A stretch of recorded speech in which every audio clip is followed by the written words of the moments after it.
Folks, you've heard me talk about bridge debt with a couple of my syndicators, both Jonathan and Anna.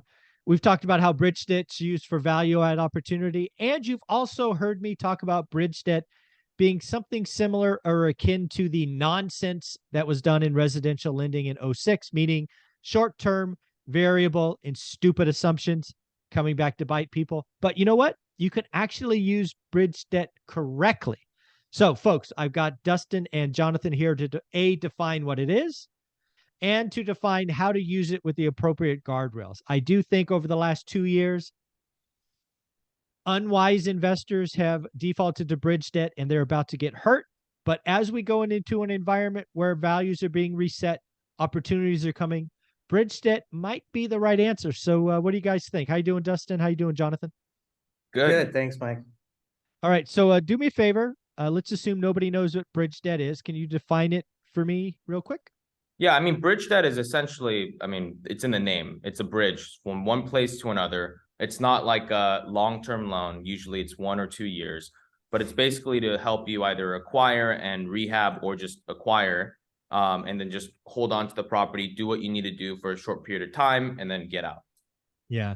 Bridge debt for me is exactly that, right? You're at some point, you want to acquire this asset, you have to do something, hence get over the bridge, whether it's value add or close on another deal or something. And then the point is to exit. And that is why I think some of the larger multifamily investors are going to get hurt because they had bad assumptions, they got bad loan structures, and you have to exit. And if you can't get out, the bridge collapses. Is that fair to say? Absolutely. Yeah. So bridge debt is short. Let's call it 1 or 2 years. Is it also fair to assume that bridge debt is higher interest rate than a traditional loan? Is that fair to say?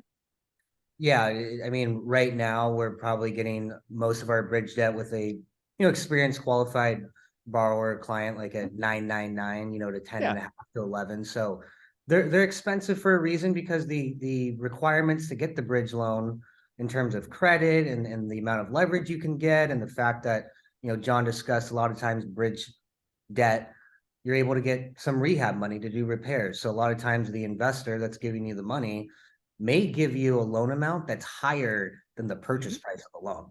So Yeah. that in itself is obviously a little risky from the lender's point of view, and it's translated to the rate that you get. Yeah. I mean, again, bridge debt is there. It's purposeful, right? It's meant to be short term. You're going to pay a little bit because the lender's got to make their money or their VIG or whatever you want to call it, and you got to get out. So, what are the things that I see in the bridge debt market different today versus a year and a half ago, which is a great thing. It's going to protect a lot of people, but there are some people that are in debt that's going to hurt. Is the bridge debt offering is looking for experienced operators. I think people got a little too loosey goosey a year ago. Anybody and their brother could do a value add property, and they got, yes, money was free, and unfortunately, that's going to hurt. So I'm seeing a lot of bridge debt really evaluate the operator instead of the property, and I think that's a little subtle change in the last year. Is that fair, or am I just misguided? No, I think that's very fair. The other thing that is a little different too now is leverage is less, right? There you So go. Yeah. there's no, they used to be able to do almost 100% of everything. Like we still get calls today, like from inexperienced investors and just even experienced investors. Hey, can you give me 100,000 or 100% of all the debt? I don't want put any money in. I'm like, Yeah. that's not possible What anymore. what real estate guru are you listening to? I Yeah, want to do literally. 100% financing. Yeah. They take a video from like maybe a TikTok video from 2021. You can get 100%. They call, hey, can I get 100%? No, you can't get 100%. But see, the leverage is less now, right? Which is I think a huge protector as well. Maximum leverage we're seeing now at most places is 85% loan to cost. Nice. Yeah.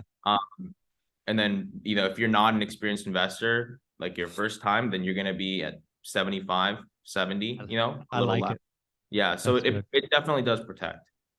Yeah, and again, I actually think bridge debt is a wonderful tool. It's in my tool bag. I've used bridge debt, but it got used too often by inexperienced. It's like giving somebody a powerful saw without any training, a chainsaw with no training. there's a high risk of injury involved, and I think we have to run through that.